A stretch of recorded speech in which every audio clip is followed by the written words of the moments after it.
Ay, hirap hanapin tong sprocket ni ni Baja 125 kasi para magkamukha sila ng Barako pero mas malit ang butas, pati rin yung butas ng kanya, pati itong nasa gitna malit din ang butas, kaya hindi siya magkamukha.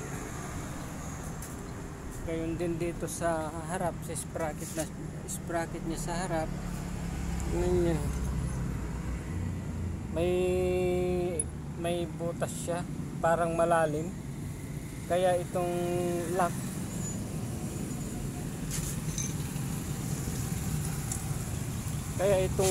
niya sa harap pumapasok, itong dati.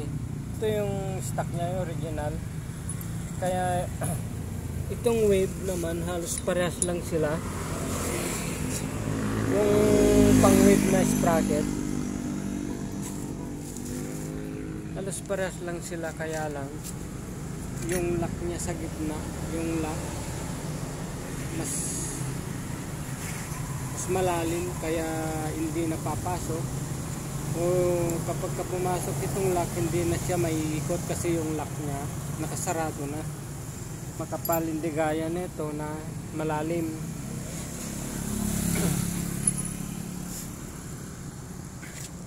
Kaya baka hindi natin matapos itong si Baja tsaka si Rosie dahil sa paghanap ng mga piyesa niya.